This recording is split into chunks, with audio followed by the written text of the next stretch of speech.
Hi friends, Ayyanar துணை சீரியலை இன்றைக்கி நாளைக்கான எபிசோடு பார்க்கலாம். புதுசாக பார்க்குறவங்களா இருந்தால் சப்ஸ்கிரைப் பண்ணிக்கோங்க. லைக்கு ஹைப்பு கொடுத்து விடுங்க. வாங்க வீடியோக்குள்ளே போகலாம். நேற்றுக்கு எபிசோடு எதில் முடிச்சிருப்பாங்கன்றது பார்த்தீங்கன்னா, நிலா வந்து ஆஃபீஸில் திட்டியிருப்பாங்க இல்லையா ராகவ், அந்த விஷயத்தை பற்றி தான் பேசின்னு இருப்பாங்க. அப்படியே தான் எபிசோடு முடிச்சிருப்பாங்க. இன்றைக்கி வந்து அதுலேருந்தே கண்டினியூ பண்ணுவாங்க. நிலா வந்து பார்த்தீங்கன்னா சோழனை திட்டிகிட்டு இருப்பாங்க. இனி என் லைஃப்பில் இனி நீங்கள் இருக்கவே வேண்டாம், தேவையில்லாத என் பிரச்சனையில் நீங்கள் ஈடுபட வேண்டாம் அப்படின்ற மாதிரி தான் வந்து நிலா வந்து சோழனை திட்டிட்டு உள்ளார போவாங்க. உடனே சேரன் வந்து சோழனுக்கு அட்வைஸ் பண்ணுவாங்க. ஏன் சோழா, நீயே உன் தலையில் மண்ணவாரி போட்டுக்கிற, எதுக்கு உன் லைஃப் நீயே எடுத்துக்கிற, ஒரு நல்ல பொண்ணை விட்டுடாத, எதுக்கு தேவையில்லாத பிரச்சனை பண்ணிக்கிட்டு இருக்கிற, லைஃப் நல்லா போச்சுன்னா உனக்கு பிடிக்கவே பிடிக்காதா, ஏதாவது ஒரு பிரச்சனை பண்ணிக்கிட்டு உக்காண்டிருப்பியா, சொல்ல தான் முடியும் நான், அதுக்கப்புறம் உன் இஷ்டம் அப்படின்ற மாதிரி தான் அவர் சொல்லிட்டு உள்ளார போவார். அதுக்கப்புறம் வந்து பார்த்தீங்கன்னா அடுத்தது வானதி வீடு தான் காமிக்கிறாங்க. இன்னும் வரேன்னு சொல்லிட்டு சொன்னாங்க, ஏன் இன்னும் வரல, ஃபோன் பண்ணி பாரு அப்படின்ற மாதிரி தான் வந்து வானதியுடைய அம்மாவும் அப்பாவும் சொல்லுவாங்க. கால் பண்ணியிருக்கிறம்மா, வரேன்னு சொல்லியிருக்கிறாங்க, வந்துன்னு இருப்பாங்க அப்படின்ற மாதிரி தான் வந்து வானதி சொல்லுவாங்க.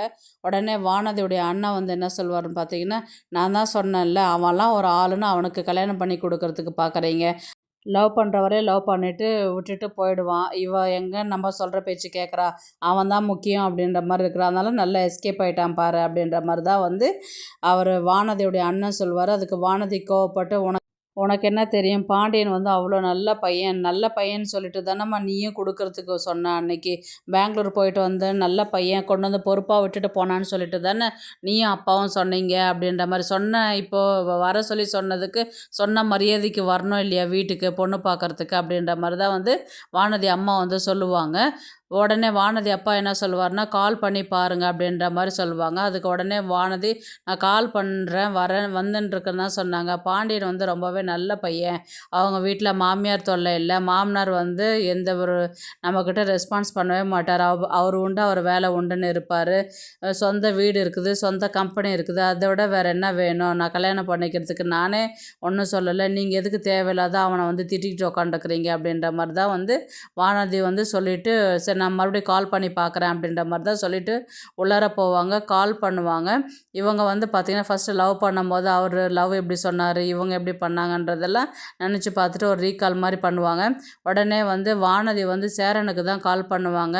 என்னென்னா எங்கே இருக்கிறீங்க அப்படின்னு கேட்டதுக்கு, யாருங்க நீங்கள் அப்படின்ற மாதிரி கேட்டதுக்கு, நான் தான் வானதி அப்படின்னு சொல்லுவாங்க. கிளம்பிட்டோம்ப்பா, வீட்டில் தான் இருக்கிறோம், இன்னும் பாண்டியன் வரல, ஃபோன் பார்த்தீங்கன்னா கால் பண்ணால் சுவிட்ச் ஆஃப்னு வருது, என்ன பண்ணிட்டுருக்குறான்னு தெரியல, நான் அவனுக்காக தான் வெயிட் பண்ணிட்டுருக்குறோம் அப்படின்ற மாதிரி தான் வந்து சேரன் வந்து வானதிக்கிட்ட சொல்லுவாங்க. இன்னும் கிளம்பலையா, நான் கால் பண்ணாலும் சுவிட்ச் ஆஃப்னு தான் வருது, சரி சீக்கிரமாக கிளம்பி வாங்க, வீட்டில் வேற பேசின்னு இருக்கிறாங்க, சீக்கிரமாக வர சொல்லியிருக்கிறாங்க அப்படின்ற மாதிரி தான் வந்து வானதி வந்து சேரன்கிட்ட சொல்லுவாங்க. இதான் வந்துட்டோம்ப்பா அப்படின்ற மாதிரி தான் வந்து சேரன் வந்து பதில் சொல்லியிருப்பார்.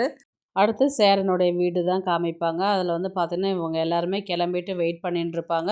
பாண்டியனுக்கு கால் பண்ணுவாங்க. பாண்டியன் நம்பர் வந்து சுவிட்ச் ஆஃப்ன்ட்டு வரும்.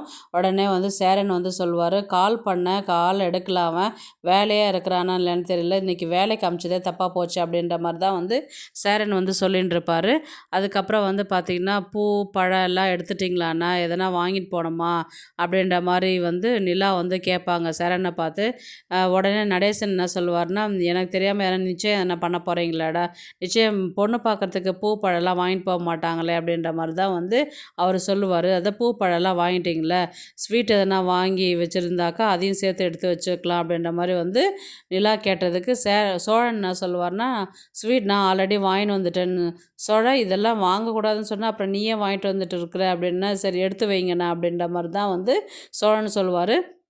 நிலா வந்து சாரி கட்டிக்கிட்டு வெளியில் வரும்போது பார்த்தீங்கன்னா, இவங்க சோழன் வந்து பூ எடுத்து கொடுப்பாங்க. அவங்க அதை வாங்கி வச்சுக்காம கீழே வச்சுருவாங்க வாங்கி.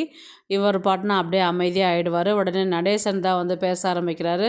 அந்த பொண்ணை கல்யாணம் பண்ணிக்க வேணாம், நான் எத்தனையோ வாட்டி சொன்னேன், தேவையில்லாத மாட்டிக்க வேண்டாம் அப்படின்ற மாதிரி தான் வந்து சொன்னேன், அவள் கத்திக்கிட்டே இருப்பா, இவன் வந்து லைஃபே தொலைய போகுது இவனுக்கு அப்படின்ற மாதிரி தான் வந்து நடேசன் வந்து பாண்டியனை பார்த்து சொல்லுவாங்க. உடனே சேரன் என்ன சொல்லுவார், நம்ம அப்பா அமைதியாக இருங்க, ஏன் தேவையில்லாதலாம் பேசி பேசிட்டு இருக்கிறீங்கன்னு சொல்லிட்டு சேரன் கேட்பாரு. உடனே வந்து நிலா வந்து சொல்லுவாங்க, உங்கள் பையனுக்கு தானே அந்த பொண்ணை பிடிச்சிருக்கு அப்படின்ற மாதிரி தான் வந்து நிலா சொல்லுவாங்க. எப்படின்னா போங்க அப்படின்ற மாதிரி தான் சொல்லுவாங்க.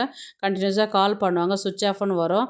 உடனே சோழன் என்ன சொல்லுவார்னா, சரிண்ணா நான் கடை வரலையும் போய் பார்த்துட்டு வரேன், என்ன பண்ணுறான்றது பார்த்துட்டு நான் கையோட கூட்டிகிட்டு வரேன் அப்படின்ற மாதிரி சொல்லிவிட்டு அங்கேருந்து கிளம்புவார். அங்கே போனீங்கன்னாக்கா அங்கே வேலை செய்கிற பையன்கிட்ட கேட்பார்.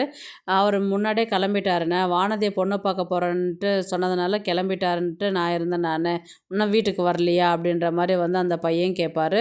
வர வழியில் எங்கன்னா பார்த்தீங்களான்னு, எங்கேயும் பார்க்கலடா, இல்லை வேறு எதனா வேலை எதனா இருந்தால் அங்கே போயிருப்பாரா பாண்டியன் அப்படின்ற மாதிரி வந்து சோழன் கேட்டதுக்கு, நிச்சயதார்த்தம் வச்சுக்கிட்டு எப்படின்னா வேலைக்கு அங்கே இங்கேயும் போவார், அதெல்லாம் போயிருக்க மாட்டார், அப்படியே வந்திருந்தாலும் இன்றைக்கும் எதுவும் வண்டி ரிப்பேர் பண்ணுறதுக்குன்னு எதுவும் வண்டி எதுவும் வரவே இல்லையே அப்படின்ற மாதிரி தான் வந்து அந்த வேலை செய்கிற பையன் வந்து சோழன்கிட்ட சொல்லுவார். சரிடா நான் பார்க்குறேன் அப்படின்ற மாதிரி, அப்படி வந்தான்னா எனக்கு கால் பண்ணு அப்படின்னு சொல்லிட்டு இவர் அங்கேருந்து கிளம்புவார். இங்கே ஃபுல்லாக அங்கே இங்கேயும் ரோடெல்லாம் தேடின்னு இருப்பாங்க. உடனே பாண்டியனை தான் காமிப்பாங்க. பாண்டியன் வந்து பார்த்தீங்கன்னா, வானதி வந்து வீட்ல பேசுனதும், அவங்க லவ் பண்ணும்போது பேசுனதும் எல்லாத்தையுமே வந்து ஃபுல்லாவே ரீகால் பண்ணுவாரு. இப்போ இவள வீட்டுக்கு விட்டா, வீட்ல பிரச்சனை பண்ணுவா. கல்யாணம் பண்ணிக்கலன்னா என்ன பிரச்சனை பண்ணுவா. அவள லவ் என் மேல அவ என் மேல எவ்வளோ பாசம் வச்சிருக்கிறா, எல்லாத்தையுமே வந்து பாண்டியன் வந்து ஃபுல்லாவே யோசிச்சு பார்ப்பாரு. யோசிச்சுட்டு உடனே வந்து என்ன பண்ணுவாருன்னு பார்த்தீங்கன்னா, ஃபோனை வந்து சுவிட்ச் ஆன் பண்ணுவார். 7:50 ஆயிடுச்சு, இதுக்கப்புறம் 7, 8 மணிக்கிட்ட ஆகும். உடனே சோழன் வந்து என்ன பண்ணுவார், ஃபோனை வந்து சுவிட்ச் ஆன் பண்ணுவார். அப்போ வந்து பார்த்திங்கன்னா சோழன் தான் கால் பண்ணுவார். அப்பயும் எடுக்க மாட்டார் இவர். இவன் எங்கே போனான்னே தெரியல அப்படின்ற மாதிரி வந்து சுற்றி சுற்றி தேடிட்டு இருப்பாங்க. உடனே பாண்டியன் வந்து சோழனுக்கு தான் கால் பண்ணுவார். உடனே சோழன் வந்து, எங்கடா இருக்கிற நீ, ஏன்டா சுவிட்ச் ஆஃப் பண்ணிகிட்ருக்கிற, உனக்கு பொண்ணு பார்க்குறேன்னு தெரியாதா, என்ன பண்ணிட்டுருக்கிற, ஏன் எங்கே இருக்கிற அப்படின்ற மாதிரி, எதனா பிரச்சனையா அப்படின்ற மாதிரி கேட்டதுக்கு, அதெல்லாம் ஒன்றும் பிரச்சனை இல்லை அப்படின்ற மாதிரி வந்து பாண்டியன் வந்து சோழன்கிட்ட சொல்லுவாங்க.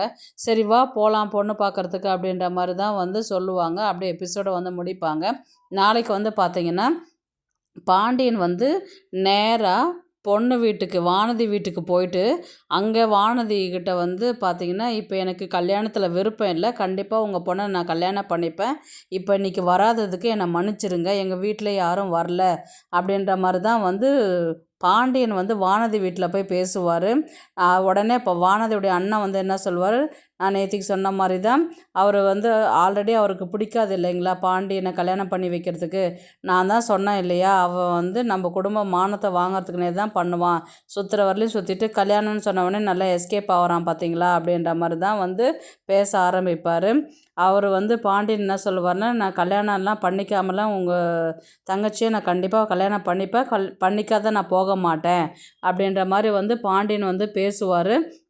இப்போது எங்கள் அண்ணனுங்க வந்து கல்யாணம் பண்ணணும், கல்யாணம் பண்ணதுக்கப்புறம் தான் நான் கல்யாணம் பண்ணிக்கணும் அப்படின்ற மாதிரி தான் வந்து, இந்த ரீசனுக்காக தான் நான் வந்து கல்யாணத்தை தள்ளி போடுறேன் நான் அப்படின்ற மாதிரி வந்து கிளியராக எக்ஸ்பிளைன் கொடுப்பாரு பாண்டியன் வந்து வானதி வீட்டில்.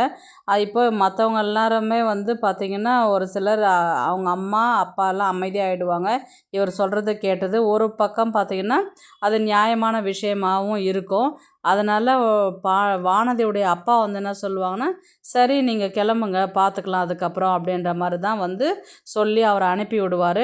அதுக்கப்புறம் வந்து பார்த்திங்கன்னா, சோழனும் பாண்டியனும் கிளம்பி நேராக எங்கே வருவாங்கன்னு பார்த்திங்கன்னா, சேரன் வீட்டுக்கு தான் வருவாங்க. என்னடா பொண்ணு பார்க்குறேன்னும் போது, நீ எங்கேயோ போயிட்டு வர, ஃபோனை சுவிட்ச் ஆஃப் பண்ணி வச்சுட்டு உக்காந்துக்கிறேன், வானதி வீட்டில் என்ன நினைப்பாங்கன்றது எனக்கு தெரியல, டைம் வர இவ்வளோ ஆயிடுச்சு அப்படின்ற மாதிரி தான் வந்து சேரன் வந்து பாண்டியன்கிட்ட சொல்லுவாங்க. இவ்வளோ நேரம் எங்கே போனேன் அப்படின்ற மாதிரி மறுபடியும் திட்ட ஆரம்பிப்பாங்க எல்லாருமே.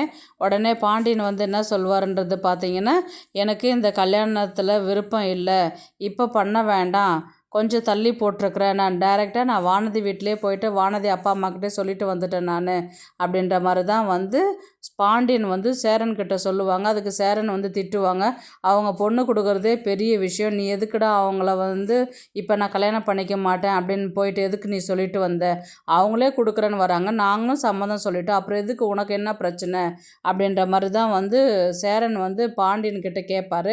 இப்போ நான் ஒன்றும் செட்டில் ஆகலை, நல்லா செட்டில் ஆனதுக்கப்புறம் நான் கல்யாணம் பண்ணிக்கணும்னு நான் விருப்பப்படுறேன் அப்படின்ற மாதிரி தான் வந்து பாண்டியன் வந்து சொல்லுவார். ஏன்டா ஆல்ரெடி தான் ஒரு கடை லீஸ்க்கு எடுத்து நடத்துகிற, அது சொந்த கடை மாதிரி தானே, அப்புறம் என்ன ஒன்றும் செட்டில் ஆகலைன்ட்டு சொல்கிற அப்படின்ற மாதிரி தான் வந்து சேரன் வந்து கேட்பாரு. அதெல்லாம் ஒன்றும் இல்லை, நான் செட்டில் ஆகிறேன், அதுக்கப்புறம் கல்யாணம் பண்ணிக்கிறேன் அப்படின்ற மாதிரி தான் வந்து சொல்லுவார். அதுக்கப்புறம் உன் இஷ்டம், ஏன் தான் இப்படி பண்ணுறீங்களேன்னு தெரியல அப்படின்ற மாதிரி வந்து சேரன் வந்து பாண்டியனை பேசிட்டு அதுக்கப்புறம் உள்ளே போவாங்க. இப்போ நடேசன் வந்து என்ன சொல்லுவார், நல்ல காலம் இவன் தப்பிச்சிட்டான் அப்படின்ற மாதிரி தான் அவர் சொல்லிவிட்டு அங்கே கிளம்பி போவாங்க. சோழன் நிலாலாம் வந்து பார்த்திங்கன்னா உள்ளார கிளம்பி போகிற மாதிரி தான் காமிப்பாங்க. பாண்டியனுக்கு வந்து ஃபோன் வரும், வானதி கால் பண்ணுற மாதிரி தான் வந்து அந்த எபிசோடை வந்து முடிப்பாங்க. பார்க்கலாம் கதையை வந்து எப்படி எடுத்துகிட்டு போகிறாங்கன்றதை பார்க்கலாம். இந்த வீடியோ பிடிச்சிருந்தா ப்ளீஸ் லைக் பண்ணுங்கள், ஷேர் பண்ணுங்கள், சப்ஸ்கிரைப் பண்ணுங்கள். தேங்க்ஸ் ஃபார் வாட்சிங். இந்த வீடியோ பிடிச்சிருந்தா லைக் பண்ணுங்க, நம்ம சேனலை சப்ஸ்கிரைப் பண்ணுங்க. உங்க ஆதரவு ரொம்ப முக்கியம். நன்றி.